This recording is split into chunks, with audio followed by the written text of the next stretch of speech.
Okay, I've had some students ask me if I could do a video walkthrough on these quiz problems. So we're going to be solving rational equations. We're also going to be finding vertical and horizontal asymptotes, as well as locating holes in graphs on rational functions. So in question 1 here, it says, is x equals 3 a solution to the rational equation above?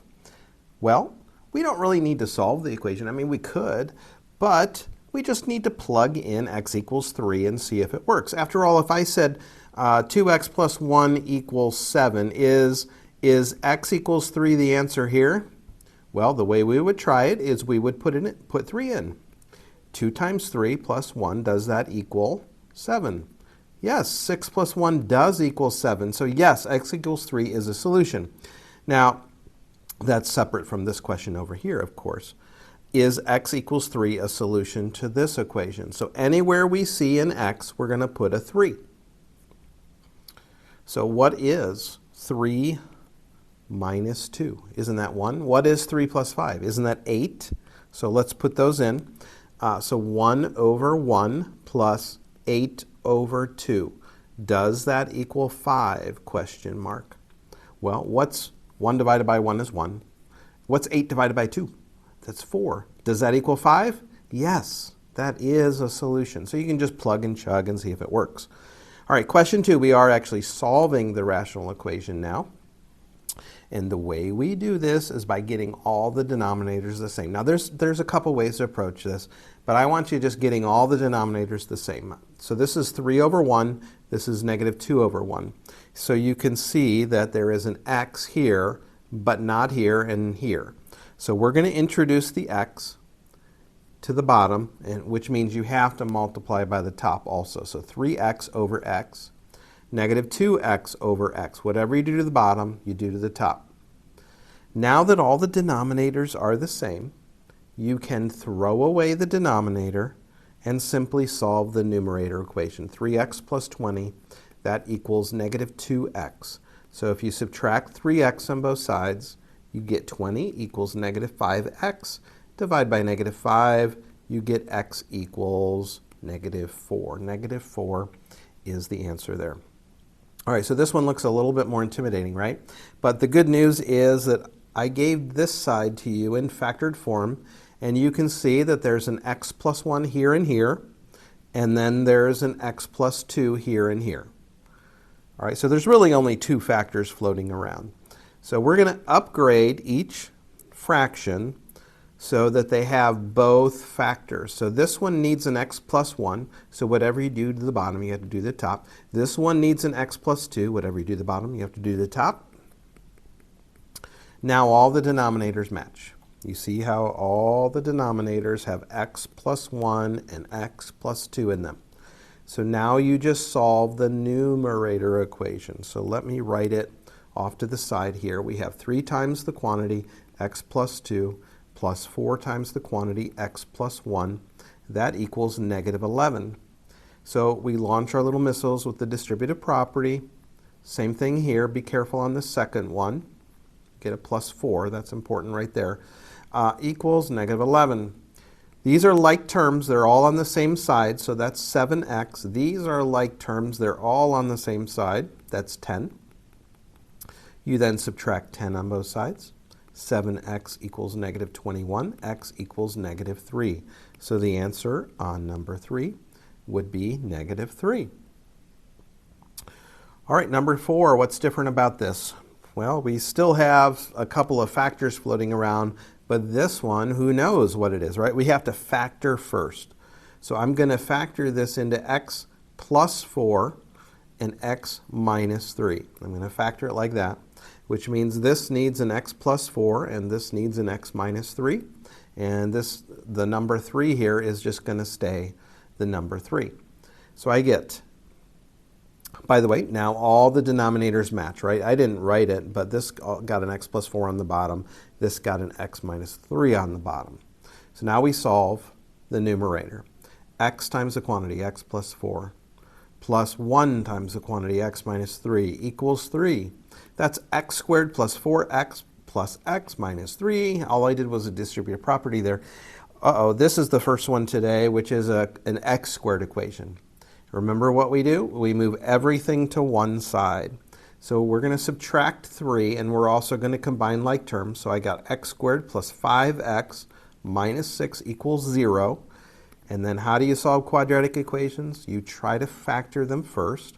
And I set this up so that it would work out nicely for you. So that factors into x plus 6, x minus 1. That's reverse foiling, as I like to call it. So this means x equals negative 6 is an answer, and x equals 1 is an answer. And over here I have you type it in with a comma. So like that. So negative 6, comma 1. All right, number 5. We're almost halfway done. Number 5. Once again, I'm going to have to factor this. This is x plus 6, x plus 3, which conveniently is exactly what I see over here. So let's introduce x plus 6 here, and let's introduce x plus 3 here. This one can just stay the same. Let's write it over here. 2 times the quantity x plus 6 minus, be careful on that one, minus 1 times the quantity x plus 3 equals 6. 2x plus 12 minus x minus 3 equals 6. See, this doesn't have an x squared in it, so these are one of the easier ones, I guess you would say. I feel like I made a mistake somewhere. Let me check my work. 2x plus 12 minus x minus 3 equals 6. All right, I think that's right. Okay, let's keep going here. Oh, no, we're fine. Okay. This is a 9. So if you subtract 9 on both sides, you get negative 3 on the right. And then these guys right here combine to be x. So x equals negative 3. But wait, x is not allowed to be negative 3. Because in the original problem, that would have caused a divide by 0 error. So we got an answer that's called an extraneous solution. So I have you typing the words no solution in that box there, and that should be right. So that was section 5.4b. Let's move on to 5.5, where we talked about asymptotes and holes. Now, first of all, I'm giving you this graph, and I'm asking you to identify where the vertical asymptotes are and where the horizontal asymptotes are. Now, remember, asymptotes are lines that we draw that the graph gets really close to, but actually never touches. And you see how I drew that right in there. I snuck it in there. What is the y or x value for that? What is the x value for that? Where is that line? It looks to me like it's at x equals 2. So that's called the vertical asymptote, x equals 2, because it's getting really close to the value x equals 2, way up high and way down low. All right. And then horizontally, we're coming in for a landing on a certain y value. Y values are right here. So what y value is that? 1. See how simple that is. Just identify what that curve is getting close to. It's getting close to y equals 1 and getting close to x equals 2. All right, so now we have the algebra aspect of it. Fill in all 6 blanks here. So we don't have to do any factoring on this. On the next one we will. But you see that x is not allowed to be negative 4. That causes the bottom to become 0. And that factor does not cancel anything in the top. So that means it's a vertical asymptote. If it had canceled, it would have been a hole. So we have one vertical asymptote, and it's at x equals negative 4. Now, there was no factor that canceled on the top and bottom on this fraction. We'll see that here in a moment.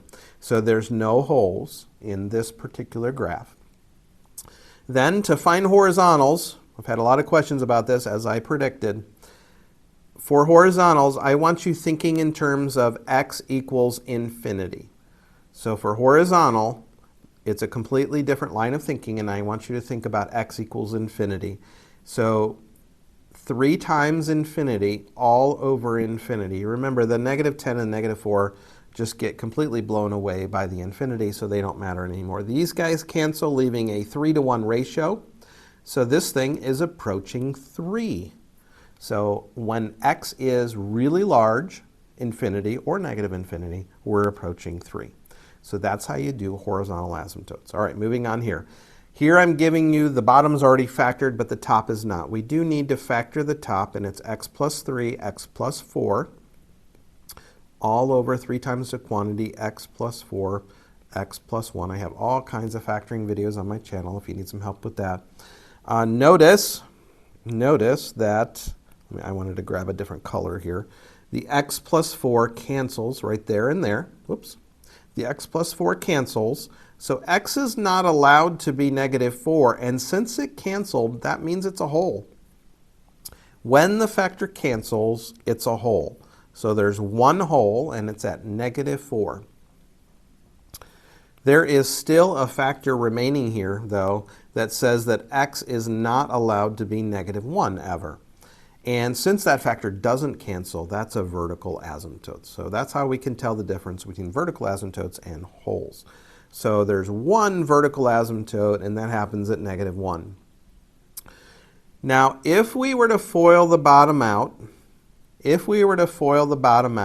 we would get a 3x squared over, a 1x squared over 3x squared polynomial with some extra stuff, right? Well, if you plug infinity in there, you end up getting a 1 to 3 ratio. So the horizontal asymptote is 1 to 3 because infinity squared over 3 infinity squared is just a 1 to 3 ratio in the extreme. And that's what infinity is it's a really large extreme value. In number 9, we're almost done. We had to factor the top, x minus 3, x plus 1, all over x minus 5, x minus 3.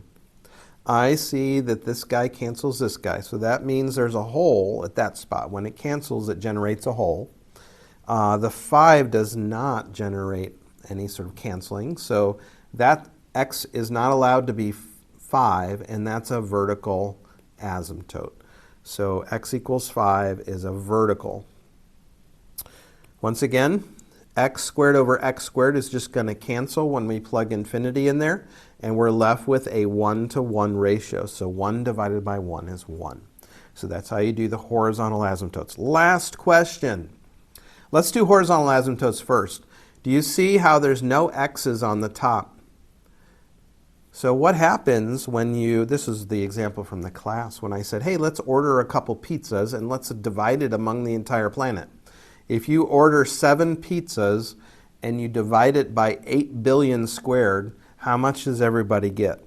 Essentially nothing. This is basically 0. So there is a horizontal asymptote. It's just at 0 this time. The bottom factors into x plus 2, x plus 1.